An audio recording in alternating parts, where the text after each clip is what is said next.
Hello students, हमारा इस lecture का टॉपिक है नॉट फॉर प्रॉफिट ऑर्गेनाइजेशन में ट्रीटमेंट ऑफ कंज्यूमेबल गुड्स जैसे food stuff, sports material, medicine etcetera.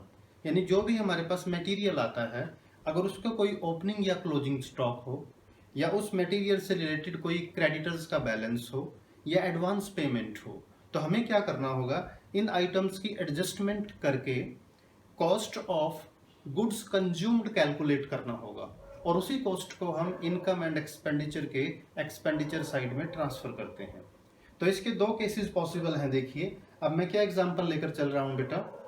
Question में गुड्स परचेज्ड या उसके लिए पेमेंट जो दी गई है वो भी गिवन है, ओपनिंग क्लोजिंग स्टॉक भी गिवन है, क्रेडिटर्स का बैलेंस भी गिवन है और advance payment to the suppliers भी गिवन है।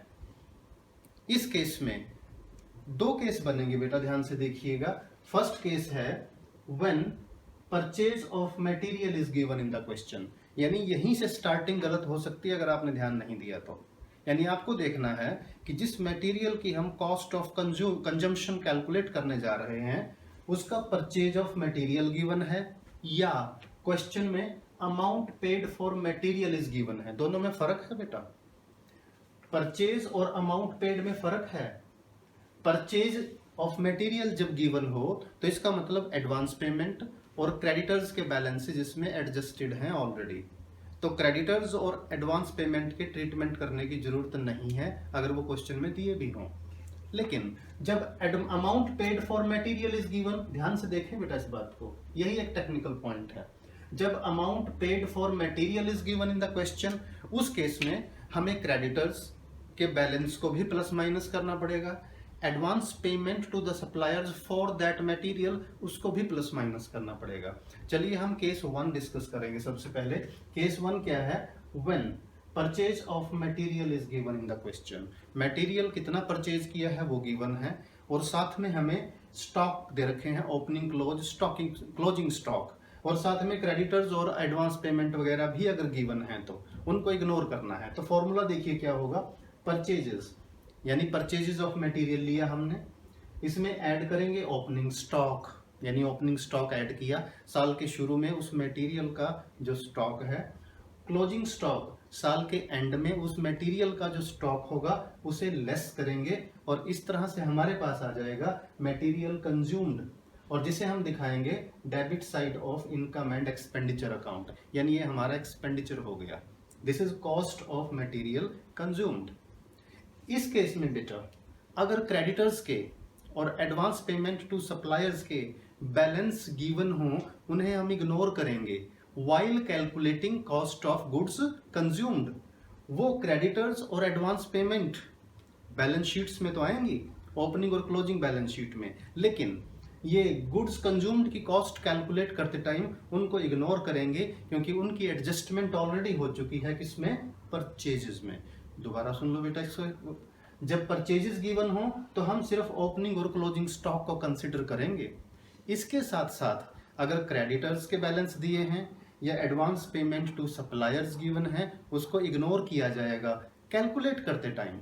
उनको हम बैलेंस शीट्स में तो लिखेंगे क्योंकि बैलेंस है भाई, क्रेडिटर्स का मतलब लाइबिलिटी है, एडवांस पेमेंट हमारी एसेट है, बैलेंस शीट्स में तो लिखेंगे, लेकिन इस फॉर्मूले में यूज नहीं करेंगे। तो ये कौन सा केस था बच्चों, जब परचेज ऑफ मटेरियल गिवन हो क्वेश्चन में। अब हम केस नंबर 2 करेंगे जिसमें गिवन होगा अमाउंट पेड फॉर मटेरियल, कि जो हमने मटेरियल परचेज किया होगा उसके लिए जो पेमेंट की है वो गिवन है। इसमें देखिए हम स्टॉक के बैलेंस भी यूज करेंगे, क्रेडिटर्स के बैलेंस भी यूज करेंगे, और अगर क्वेश्चन में advance payment to supplier is also given उसको भी यूज करेंगे।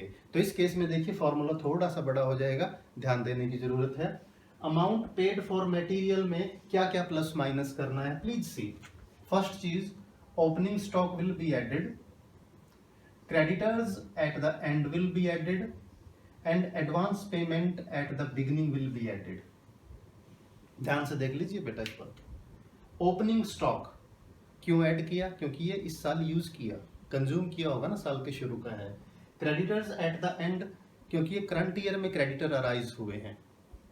Advance payment at the beginning पिछले साल एडवांस पेमेंट दी होगी इस साल के लिए, इसलिए इन 3 आइटम्स को ऐड करेंगे बेटा। समझ लीजिए, ओपनिंग स्टॉक ऐड, क्रेडिटर्स का closing balance, creditors at the end add, और advance payment at the beginning add. यानी एक तरह से देखो, ये 3 आइटम हो गई बेटा, इनको तो हमने ऐड कर दिया।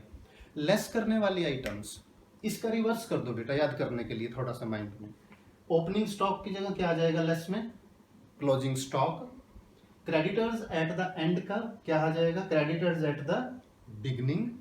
और advance payment at the beginning के लिए क्या आ जाएगा? Advance payment at the and.